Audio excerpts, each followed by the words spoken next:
Today we're going to look at external growth. We're not going to talk about franchises or joint ventures, so please go and look at the videos to do with franchises, joint ventures elsewhere on YouTube. We're just going to look at takeovers and mergers. So takeover is when a company, say, buys the majority of the shares in another company. So the takeover can either be a friendly takeover, whereby the company agrees to be taken over, or a hostile takeover, whereby maybe the CEO and the board of directors of the company who's being taken over recommend against the takeover, but the shareholders agree to sell their shares to the company who's doing the purchasing. Okay, and a merger is when two companies agree to join together. The problem sometimes with mergers is that there is one of the company feels that they're the dominant partner, and quite often that can be seen, let's say through job redundancies or who gets the top positions inside the organisation. So obviously you don't need two CEOs, so whoever becomes the CEO and wherever the jobs are lost will probably give a very, very strong sign as to who is the dominant partner inside the merger. Now,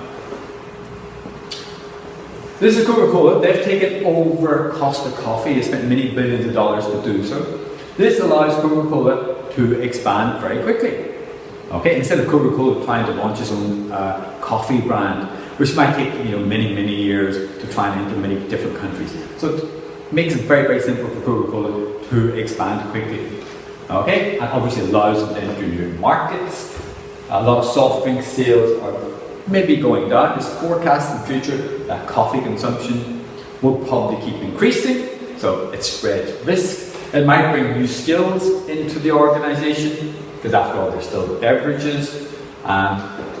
It maybe doesn't reduce competition, but let's say if Coca-Cola took over Pepsi, obviously that would reduce competition. Alright, disadvantages. Quite often companies, when they are expanding, they just pay too much for the company they've taken over. The example we have here is GE, General Electric. Not that many years ago, they took over a company called Alstom, and so after that, they bought Alstom at a very, very high price.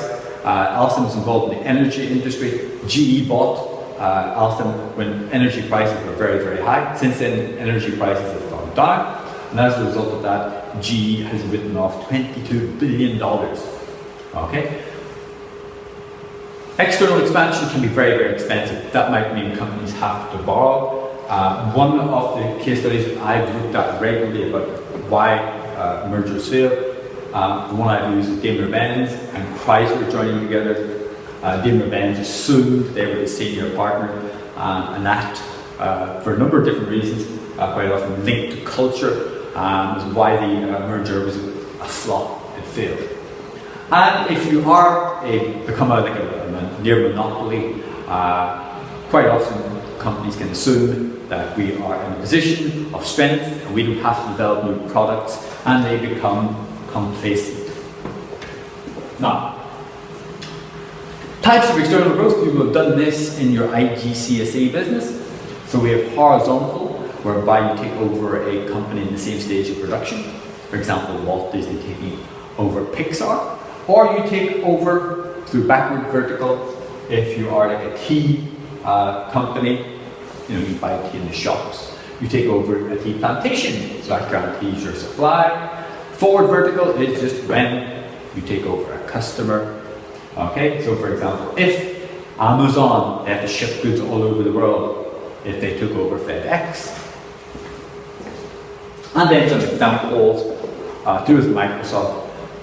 Microsoft, they've taken over LinkedIn, which is like a social network for professionals. They paid $26 billion.